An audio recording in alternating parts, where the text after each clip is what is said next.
In a little over 300 years, more than 5 million people will live on this exact swamp. You're standing ankle-deep in a cold gray marsh. The wind comes off the sea and cuts straight through you. Around you, there is nothing but reeds, black water, and low muddy islands scattered across the mouth of a wide, slow river. There is no city here, no road, no stone, no name.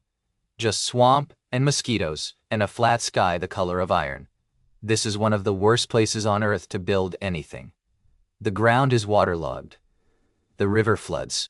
For months, every winter, the whole delta freezes solid, and for the rest of the year it is a soft, sinking bog that will swallow a cart whole. In a little over 300 years, more than 5 million people will live on this exact swamp. So why here? Why would anyone choose the one spot on the coast that seems to reject a city with everything it has? Look past the mud. Look at the water. That wide, slow river is the Neva. It runs only a short distance, but it connects a vast inland lake to the open sea, and that sea is the Baltic. And the Baltic is the door to Europe, to Holland, to England, to the shipyards and markets and ideas of the West. For the country behind you, Russia, that door has been locked for centuries. It is an enormous land, but almost all of it is trapped, inland or frozen, along an Arctic coast no ship can use for long. Russia can barely reach the sea that matters. And a country that cannot reach the sea cannot trade freely, cannot build a navy, cannot keep up with the world. So this freezing swamp, miserable as it is, sits on the one thing Russia is starving for, a grip on the Baltic, a window to Europe, a window to Europe. And there is a second gift hidden in this ugly delta. The Neva does not just touch the sea. Behind it lies Lake Ladoga, the largest lake in all of Europe, and beyond that, a web of rivers reaching deep into the Russian heartland. Whoever holds this river mouth holds the join between the whole interior of the country and the open ocean. The swamp is not just a window. It is a hinge, the exact point where inland Russia can finally swing out to meet the sea. There is only one problem. In the year 1700, this land does not even belong to Russia. It belongs to Sweden, then one of the strongest military powers in all of Europe. He has traveled in disguise across Europe, worked with his own hands in the shipyards of Holland, and come home obsessed with one idea. Russia must face the sea. Russia must face west. And he will drag it there by force if he has to. To get this coast, Peter goes to war with Sweden.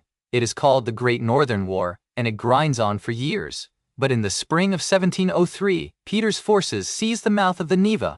He stands on a tiny marshy island, looks out over the reeds and the gray water, and makes a decision that sounds insane. On the 16th of May, 1703, they lay the first stone of a fortress on a small island the locals call Hare Island. It is named for St. Peter, the Apostle. The Peter and Paul Fortress. That fortress is the seed. Everything you will one day see grows out from it. But how do you build on a bog? The ground cannot hold stone. Buildings sink, so they do it the hard way. They drive thousands upon thousands of long wooden piles deep down through the mud until they hit something firm, and they build on top of those, the way the people of Venice and Amsterdam did before them. The city floats, in a sense, on a forest of buried timber, and the labor is brutal. Peter orders tens of thousands of peasants and soldiers marched here from across Russia to dig, drain, and haul. They work in freezing water with almost no tools, sleeping in the mud. Disease, cold, and exhaustion kill them in staggering numbers. For centuries afterward, people will say the city is built on bones. It is not just a phrase. The human cost of raising a capital out of this marsh is almost beyond counting. Still, it rises. Peter does not want a Russian town of wooden huts and winding lanes. He wants a European capital planned and gleaming. He brings in architects from Italy, from France, from the German lands. A Swiss-Italian named Domenico Trezzini lays out straight avenues and orderly stone facades. They cut canals across the islands to drain the water and move goods, so that the place begins to look, deliberately, like Amsterdam or Venice. Grand palaces go up along the river. A great shipyard, the Admiralty, starts building the navy Peter has dreamed of. And then Peter does the most audacious thing of all. In 1712, with the war still not fully over, he moves the entire capital of Russia here, away from ancient, sacred Moscow, 1,000 years old and deep in the safe interior. He drags the government, the nobles, the whole center of power out to a raw, half-drowned building site on the edge of a hostile sea. He orders the nobility to leave their comfortable Moscow homes and come live in the mud with him. Many of them hate it. They come anyway. Why? Because the whole point is the water. A capital on the Baltic forces Russia to look outward. Ships from Europe can now sail straight up the Neva to the doorstep of the government. Ideas, engineers, styles, and trade pour in through that window. Peter has not just built a city. He has physically turned an entire empire to face the west.